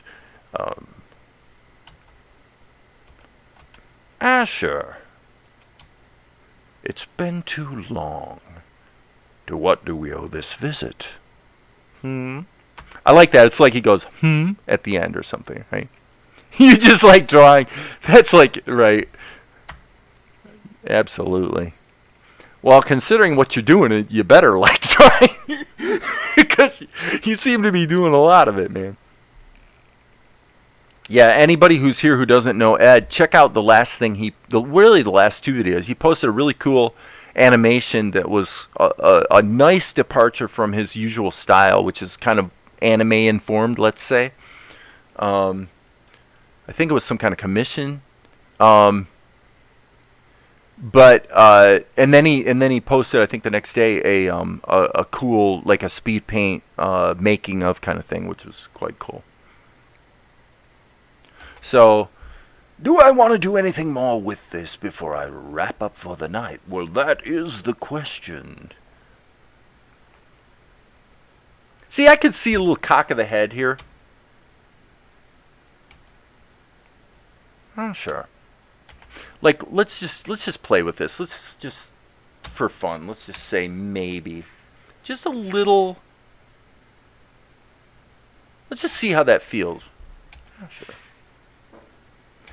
Maybe the problem with stuff like this is you can do stuff like this with body language, and then what happens is you find your whole shot winds up stretching out a bit, and and then you realize your shot's like too long, and if you have too much fun with this stuff, you wind up with a show that's too long, right? So there's a little bit of judgment required, a little bit of good taste one must employ. So, but we'll see how this feels, and then I'll either keep it or scrap it, and then we'll probably call it a night. Okay, that happens way too soon. So, and then this would have to sustain. So we've just effectively, if you want to take this little attitude and say that it's a thing, it's like useful, then you just added an entire second to the shot. But on balance, I don't know if I did it that great, but the concept isn't too shabby. So I'm going to go ahead and push it a little further so that I shift his body weight. If he's going to do this, then his body weight should shift, right? So let's just pump this a little bit this way.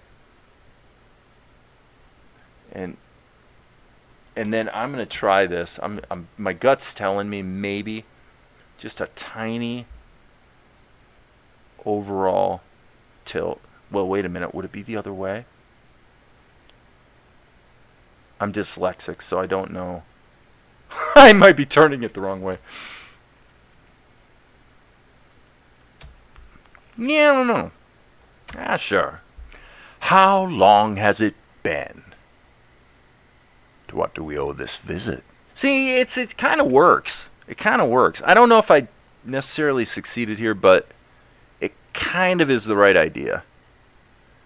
This is where, again, probably a little plastic tool. You could actually nail this without breaking a sweat. Okay, look at the comments. And yeah, the double sword animation. Yeah, good stuff. Okay, so I'm just thinking about what this.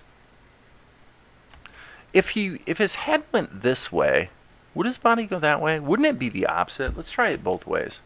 I'm really going to be done here in a second, guys. I just want to. And I don't like that at all because I do like. I'm going to actually. I'm thinking I'm gonna maybe do the opposite. Yeah, I think I got this completely the opposite. I'm gonna try this the other way and just see how it feels. And then I promise I'll be done.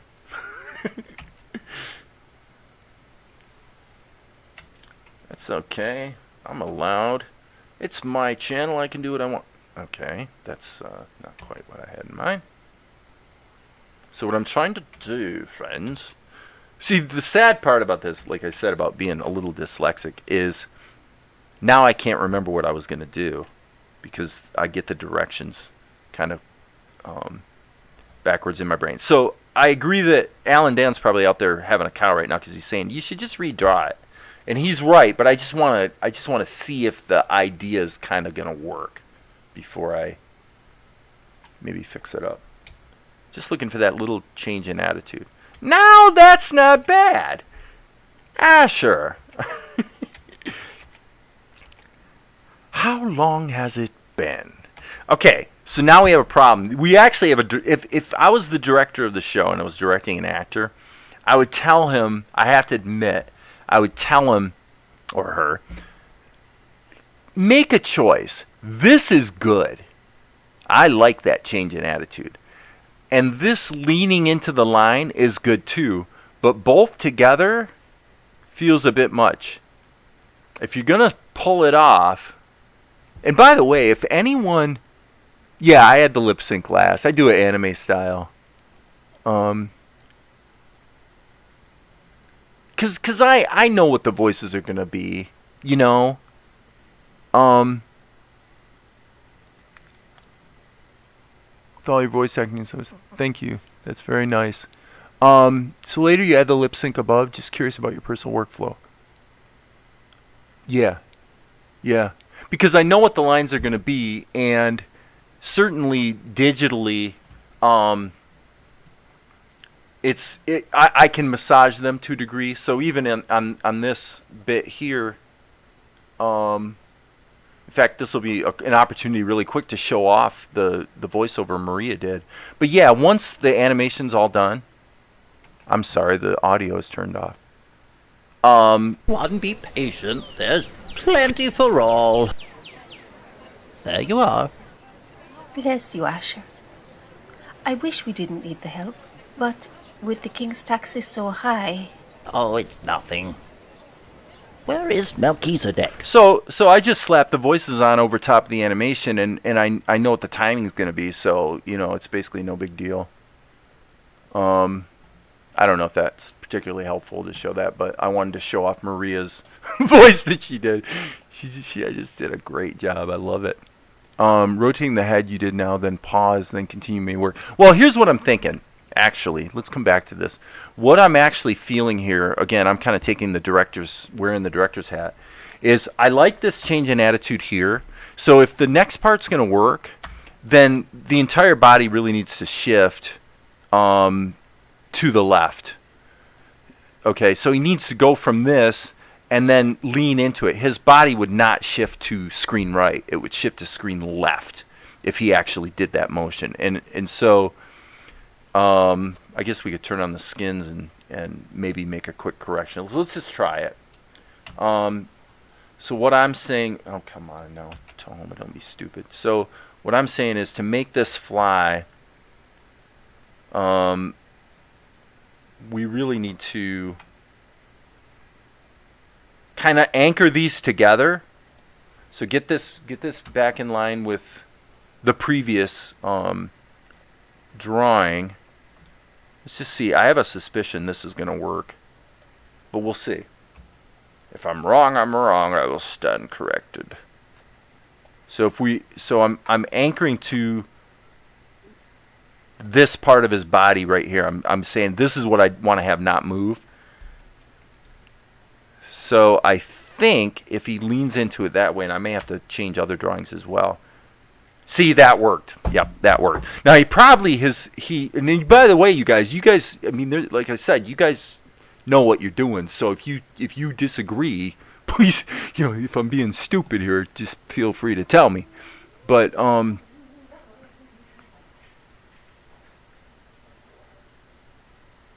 yeah.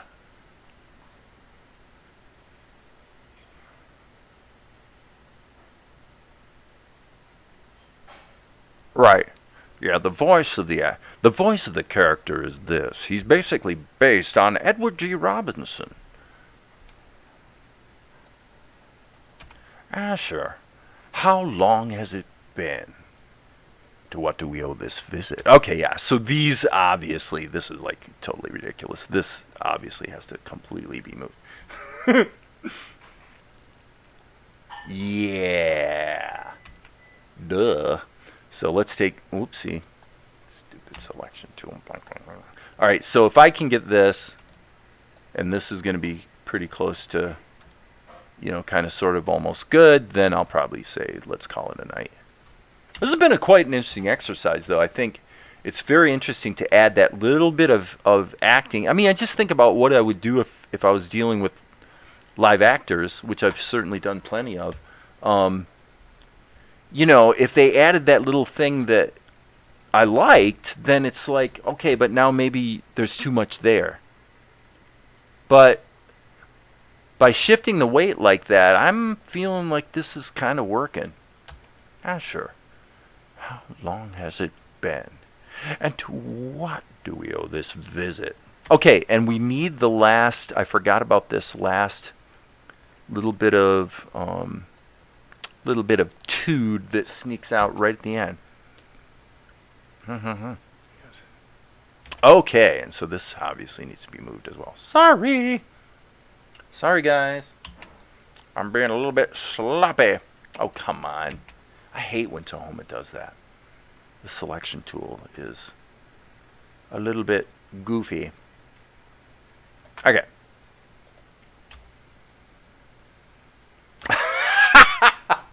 See, that's what I'm talking about. That worked. I gotta see this now. Sure. How long has it been? And to what do we owe this visit? I really want to put the in there. Like he's really being snarky. So. Alright.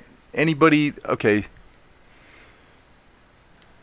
Shoulders. Don't forget about them because balance is very important. Oh, Al and Dan, what do you know? More fluid. Next. I can already imagine he looks really cool so far. It's going to be snake-like fluid if you do the extra moving I suggest. Yeah, I mean,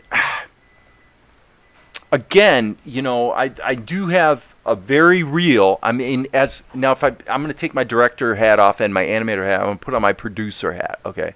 My producer hat's saying, hey, Dave, be a little careful here. Because if you take this too far, it's going to be, it might break the aesthetic of the show. That's a piss poor excuse to do mediocre work, I'll admit, but I do want to be a little bit cognizant of that. But I'm sure you're right.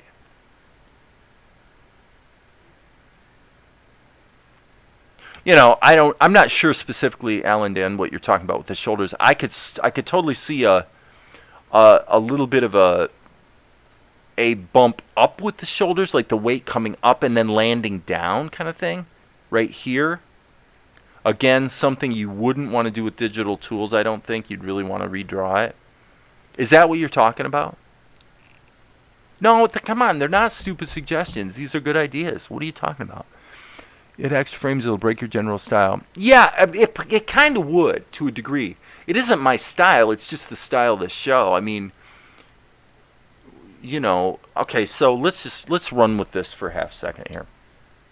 Okay, if I was going to run with it and I want to be as efficient as possible for to basically test it and see if it's going to work, this is what I would do. I'd probably give a little bit of a turn here and I'd probably do it again. This is what I'm thinking I would be feeling, okay? So I'm feeling a little bit of a straightening out like that. Okay, so now the question becomes about the shoulders. And what would happen is, I don't know, I might actually be able to swing this with this tool, is that I'm feeling as he kind of lands into this line of dialogue that his shoulders are landing, his weight's coming down a little bit, right? Again, so I don't know if that's what you were talking about, but let's give it a crack, see if it works. I mean, no harm, no foul, right? Let's see what this feels like.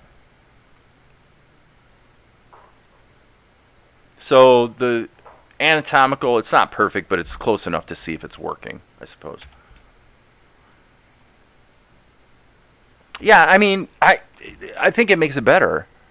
Is that basically the type of thing? I mean, is it kind of sort of close to what you were talking about?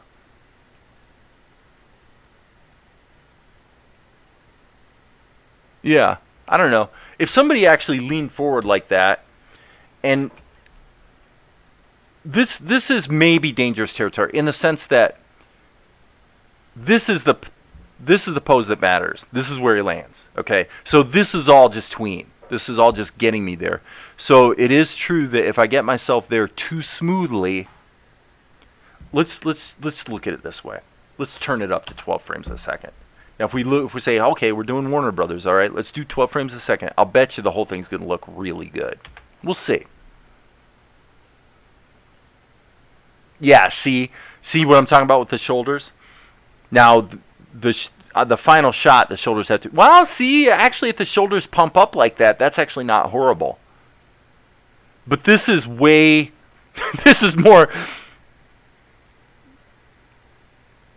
This is a little different than what the rest of the show is, so, I might be giving myself a little trouble here. That's funny. But I like it. I certainly like the way it looks. You see what I'm saying? I made the creative choice to stick at 8 frames per second and sort of develop an aesthetic around that, just for the economics of it. So, but we'll leave it in there for the moment, for sure. And because it looks like he's shrugging there at the end, so... but having said that, if he did shrug, would he stay on the shrug? Of course not. What would happen would be he would go like this. And I'm going to do it with a squash so that... Oh, come on, Dave. Seriously, did you just do what you just did? I did. I didn't create the second drawing. I didn't hit the D key. Darn it.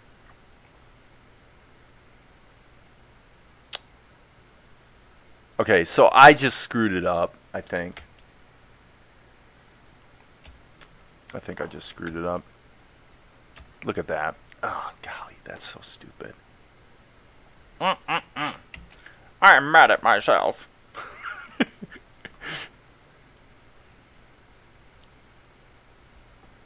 I am a little annoyed.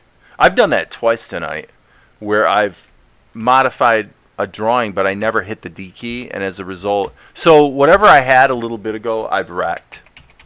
And I keep hitting undo, and all it's doing is getting rid of the drawing, so... Oh my gosh. This is a bit of a disaster. Well, it's a good example of why you shouldn't keep working after you know you're ready to quit. So I need to hit Control Y a few times to see if I can get this restored. The problem is I can restore the X sheet, but the actual damage was done to the drawings. So this is what it... Well, I'll keep going. Let's see if this... Maybe... There, I think I got it. It's not quite right. Because... So now I'm basically wasting everyone's time, actually. Because I'm just going in and trying to fix something that I just fouled up, so... I feel a little embarrassed by that.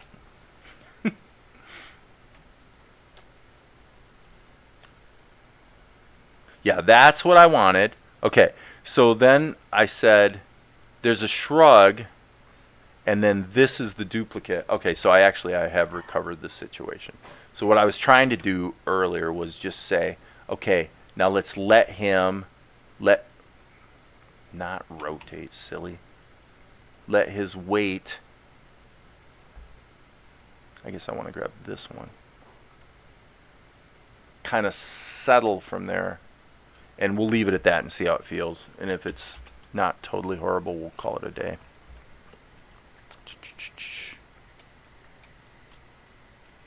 Ugh, that's horrible. That is horrible. This doesn't look right to begin with. And Alan Dan's out there having a cow again because he's going, Dave, you're trying to fix this with the digital tools when you really should just like freaking redraw the thing. So. Oh, where are you?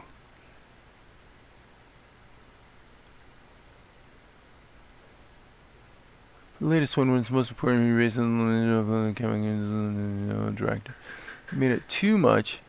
Just redraw everything. Thank you, Ed. Yeah, you're right. I know. You're right. I'm sitting here trying to make it work, and just like I'm totally, I'm totally humiliating myself amongst peers that I respect. Can you believe this? Is this a good day or a bad day? I'm not sure. That definitely did not work. Okay, I quit. Yeah, thank you guys. I will. But with that, I'm going to call it a night.